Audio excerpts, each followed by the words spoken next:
Welcome to the part 4 of Parenting Tips of Learning to Learn How to Learn with Dr. N.K. Vijayan Karipal. A very important question that parents nowadays ask is, how do you increase or how do you inculcate the independent study habit in their kids? Because we see that parents are very busy, so it's a little bit impossible, or it's not possible for them to give time to them. So it's better if children are independent in their studies. What do you suggest, sir? Developing independent study habits in children is of utmost importance. The very aim of education is to make them independent. So, some crazy parents, what they are doing, they are pressurizing children. They often try to reteach the entire syllabus, what have been taught in the class. I would say it is quite unfortunate and cruel, where the independent study habits will not develop. The creativity of the child will be suppressed. The best definition for learning is learning to learn how to learn. So that will not be developed in children. So what these parents need to do, after 4th standard, at least 4th standard or 5th standard, slowly parents will have to withdraw the help. Dr. Maria Montessori rightly pointed out, every unwanted help will be a stumbling block against progress and development. So parents, instead of unwantedly interfering, whenever the child requires the help, they need to help. So unwanted help we need to withdraw. So let the child independently involve in learning process. In case if they really need the help of parents, let them ask, and just to give the help and withdraw your presence. There are some funny incidents in which students will be getting less scores when their parents are not sitting with them. So even when they are in 9th standard or 10th standard or 11th or 12th, irrespective of the grades, some parents, or father or mother, will be sitting along with them. That has to be withdrawn. So what you're suggesting here is the parents need not sit beside their children all the time when they're studying. So can you please tell us how will this help the child if the parents are away from them when they're learning? My suggestion would be parents need not underestimate the abilities of children. Each child has enormous potentials. I would like to quote great educationist Pablo Casals. He said, each child should know that he or she is a miracle, because there has not been a child like him or her since the beginning of the world, and there will not be a child like him or her till the end of the world. So each child is a miracle. Unless the parents come to know about it, understand about it, there will be tragedy. Students will be mugging up. Their creativity will be lost. So what is required is, instead of conditioning the child by sitting along with them, beside them, naturally when the parents are not along with them, there will be an anxiety in the examination hall. Exactly. So I don't think it's a help, it is an unwanted help, and they will learn only helplessness out of it. It is not anything else, it is helplessness.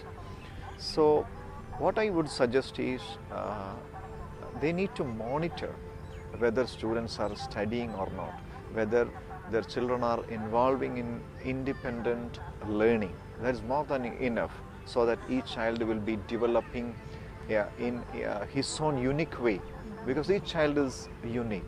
So this is one complaint that I think 90% of the parents tell about their children. They say that up till 8th, 9th or maybe till 10th, they've scored exceptionally well. But once they come to higher grades, they've started performing lesser.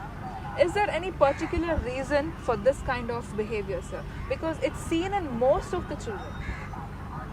Indeed, there are some reasons. When children move from one grade to other higher grade, from 8th to 9th, 9th to 10th, 10th to 11th, naturally the syllabus will be growing. Exactly. But unfortunately, some students' efforts are not growing. This is one of the major reasons, which parents often don't understand. My point is, when they are growing from one grade to another grade, syllabus will be growing, but their efforts and inputs are not growing. Second reason is, when they are going from lower class to higher class, naturally their learning techniques should also be enhanced or improvised. How can they do it? When they're moving to higher classes, they should plan better. They should prioritize better. Some students, you might have seen, they'll be learning like this, sometime physics. They're throwing this book, taking chemistry. They will read silently for some time. Then they will be throwing and taking some other book. Yes, yes. There is no planning. So their learning style has to be increased. Their rate of learning should be enhanced. Their effort should be double, and the time should be increased. We see that the competition is very high in the field of education, and the stress on parents as well as on the child is very much. And we see that parents, they stop their child from even playing. They don't let them play even on Sundays or any time, especially during exam times. We see that they tend to make them sit inside a room and study all the time, not even letting them to relax. So is it justifiable? Of course, there is a misconception that if they deny their right to play, children will be safer inside the room, inside the home. If parents are sending their children to play outside, there may be some hazardous or dangerous activities, etc. But I would say it is so cruel. Students, especially below 10th standard, below the age of 15, I would say 10th standard and below, they should play every day. Okay. One psychologist commented like this. It's very, very interesting. Human beings are not Homo sapiens, they are ludosapiens, because the tendency to play, it is in their blood itself. Okay. So when we are denying the children's play outside, we are denying their right to grow. So actually all these things are interconnected. Parents think that if we deny their opportunity to play, they will study comfortably at home. Never. If they are not playing right from childhood properly, it will affect their language development, it will affect their intellectual development, it will affect even their emotional development. You may surprise how it will affect the emotional development. When children are playing together with their peers, they will be learning a lot of skills, a lot of social skills. Their emotional development will be developed. They will learn how to adjust. They will learn how to interact. In a multicultural society, if they are playing together, one more advantage is their language development. They will be learning different languages, Kannada, Hindi, or Telugu, a lot of other languages like Tamil. So what I suggest is, let the child play every day. It is more important than the food and sleep for a child. So our parents of children, those who are there in standard below 10th, definitely they need to send them for playing everyday outdoor games. As we all know that mobiles are like, it's become more important than food or shelter. So everybody has not one but 2 or 3 mobiles in their hand. True. And the same thing is carried on to their children.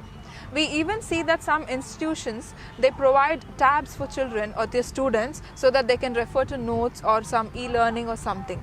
But how is it really required, sir? Because as we see children getting addicted to these gadgets, and instead of taking advantage of that in a positive way, they tend to get addicted to it in a negative way. So how can we stop it? You know, some parents themselves are addicted to these gadgets, and I feel parents themselves must be a model for it. Only then we Exactly. can help them to withdraw from all these gadgets and internet addiction. You were talking about some of the institutions which are providing them all these gadgets in the classroom. Of course, no doubt, it will help them to make them techno-savvy, but at the same time, it will thwart, it will hinder some of the cognitive skills. Okay. It won't develop some of the cognitive skills at all. When children are at a younger age more and more into these gadgets, their cognitive skills will not be developed. They are not getting an opportunity. Their neural connectivity is not increasing. That's why parents should allow these children to play outside. They will be permitted to involve in a lot of games, whether it is swimming or karate or music or dance practice, should also be encouraged. That is one of the ways of reducing the internet and gadgets addiction. At the same time, children should be encouraged to take up responsibilities inside the home. Okay. Age appropriate responsibilities. They should help their mother or father in order to do some course inside the house as well as outside. That is how we can reduce these tendencies in children. Most importantly, I told you, parents themselves must be a model. They must regulate their activities. Along with that, there should be a monitoring from their part upon the children. So what, according to you, is the best gift parents can give to their children? I think the best gift to any child by the parents would be definitely developing self-esteem in children. I would like to quote the famous poet in her poem titled, "If I had the chance to raise over my child again." Leonardo Loomans wrote like this: "If I had the chance to raise over my child again, I would build self-esteem first and a house later." See, nowadays it's quite unfortunate that parents are competing each other to build big houses, concrete forests. But it is quite unfortunate that their children are not getting self-esteem. They are getting all these physiological needs. Earlier you said materials. We are providing them with a lot of stuffs, better food, better clothing, better shelter.